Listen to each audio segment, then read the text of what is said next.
y tuvimos la suerte de tenerlo ayer en nuestro Pancreas Day anual y hoy en 3 importantes sesiones vinculadas a la patología pancreática. Enrique nos va a hablar del mismo escenario, la pancreatitis aguda no biliar, y nos va a orientar un poco en cuanto a cómo estudiar a los pacientes teniendo en cuenta los distintos grupos etarios, las herramientas disponibles y lo que nos aconseja hacer. Gracias, Enrique. Muchas gracias. De nuevo, un placer estar aquí. Muchas gracias a los organizadores de la reunión por invitarme.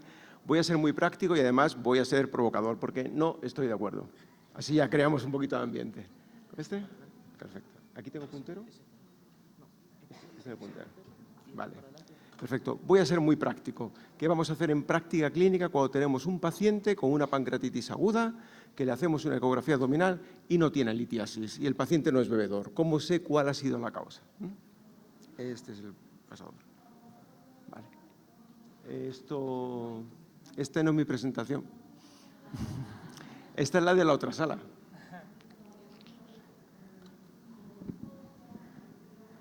Esto es muy interesante porque en la otra sala no tenían esta. Se suponía que esta de aquí. Sí, no estamos bien hoy. Esta sí, ¿no? Sí, perfecto. Muy bien. Lo primero, ¿de qué estamos hablando? Esto es un paciente con pancreatitis aguda. Nos llega con un dolor abdominal agudo, con elevación de enzimas. Establecemos el diagnóstico de pancreatitis aguda. Y estos son los 4 pilares de manejo de la enfermedad. Yo tengo que tratar al paciente: dieta absoluta, reposición hidroelectrolítica, analgesia, soporte nutricional. Tengo que tratar las complicaciones si las desarrolla, necrosis con antibióticos si se infecta, drenaje, necrocetomía. Si hace fallo orgánico, lo tengo que tratar en una unidad de tratamiento intensivos. Y, tan importante como lo demás, es tratar la causa, porque no nos podemos permitir el lujo de que ese paciente vuelva a tener otra pancreatitis, que es una enfermedad potencialmente mortal. Por tanto, este es un aspecto tan clave como cualquier otro de los que estamos hablando.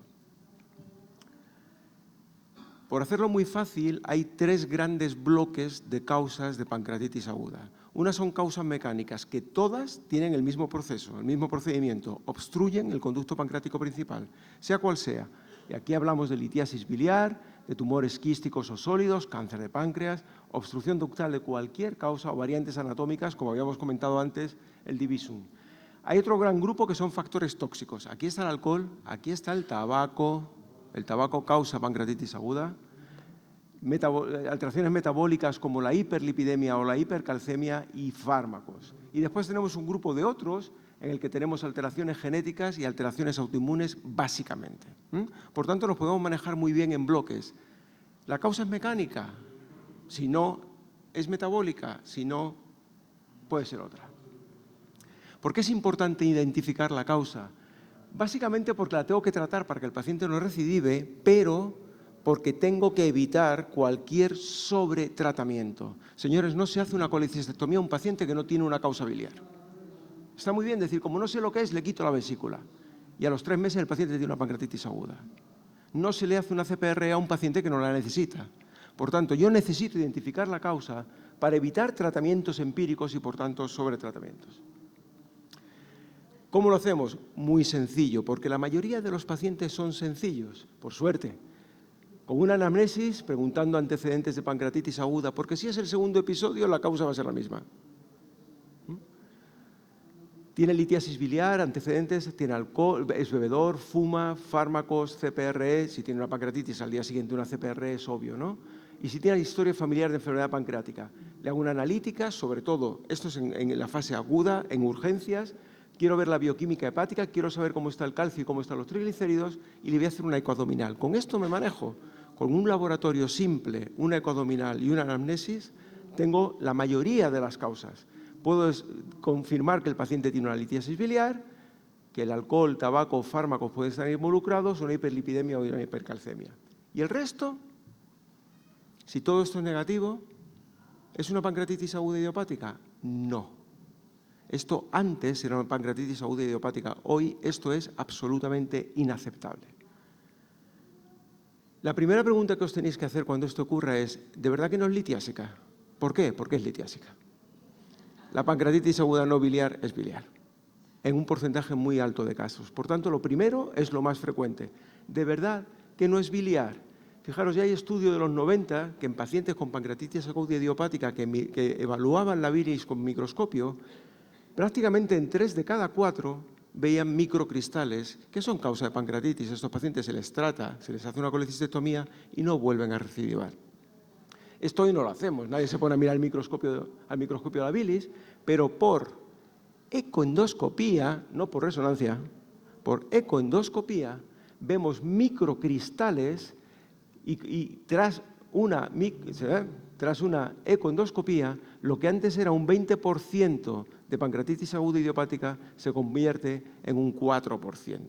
El impacto de la ecoendoscopía en el diagnóstico etiológico es muy importante, básicamente porque detectan el 78% de los casos, y fijaros que esto es lo mismo, microlitiasis biliar.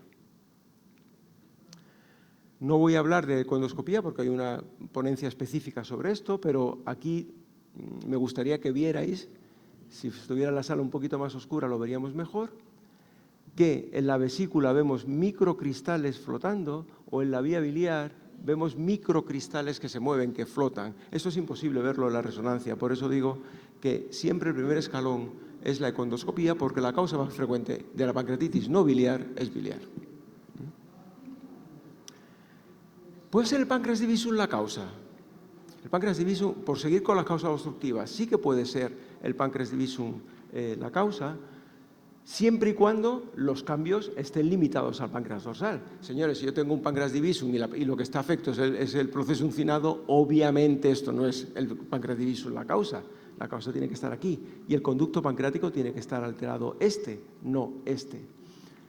Hay formas de verlos y es con colangioresonancia, yo puedo ver, tras estimulación con secretina, yo puedo ver que a nivel de la papila minor hay una obstrucción funcional. Y entonces sí que sé que el páncreas divisum ha sido la causa. Sobre todo, esto lo sabemos si el paciente tiene alguna mutación.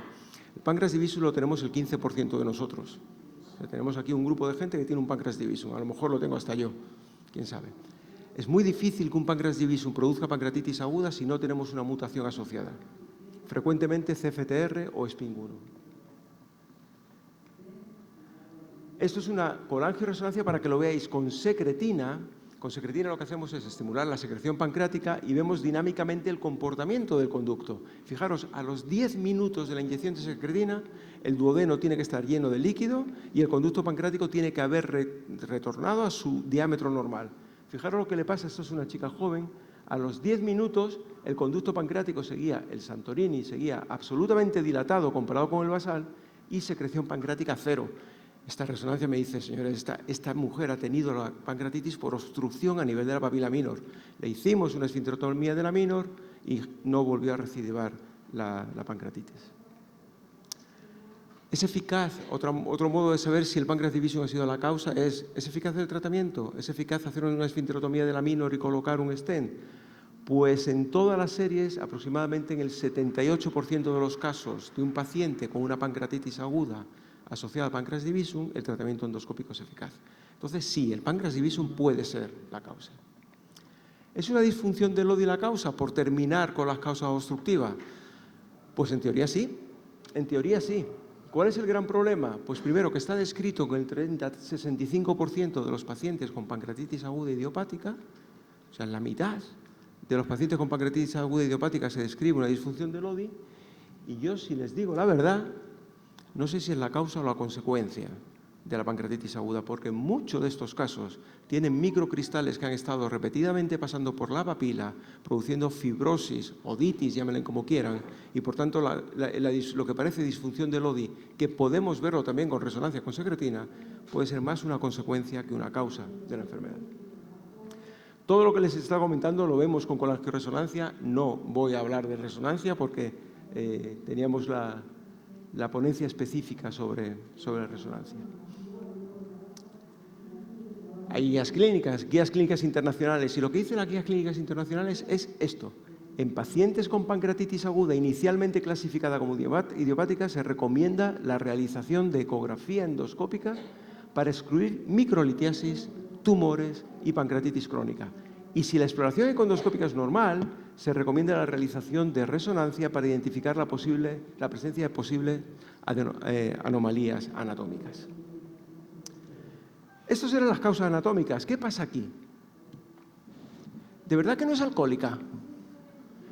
¿De verdad que todos los que tenéis la suerte de vivir aquí, tenéis la suerte de tener los vinos que tenéis, hacéis una pancreatitis aguda? ¿De verdad que no es alcohólica? Porque no bebéis más de 80 gramos de alcohol al día, que decimos que es lo que hay que beber. ¿De verdad que no es por tabaco, porque solamente fumo 5 o 6 cigarrillos al día? Esto se lo digo porque cuando tenemos un paciente delante, las guías están muy bien, los estudios están muy bien, pero cuando tenemos un paciente delante, se acabaron las estadísticas. Este paciente es único.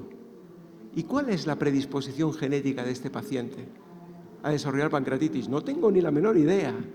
Y aquí, por poneros un modelo, este paciente que bebe todo esto no llega a desarrollar pancreatitis porque no ha llegado a este umbral, pero este paciente bebiendo mucho menos hace pancreatitis, o este bebiendo poquísimo, pues una copita de vino a la comida, desarrolla pancreatitis. Por tanto, cuando tenemos un paciente delante, decir que el alcohol no ha sido la causa es duro. Es duro, esto no lo podemos decir, o que el tabaco no ha sido la causa. Sobre todo porque el paciente bebe menos que nosotros, entonces decimos, esto no puede ser la causa. ¿De verdad que no es hiperlipidémica porque cuando tenemos la analítica, los lípidos, los triglicéridos no están por encima de 1000? Aquí tenemos un gran problema en muchos centros, incluido el nuestro.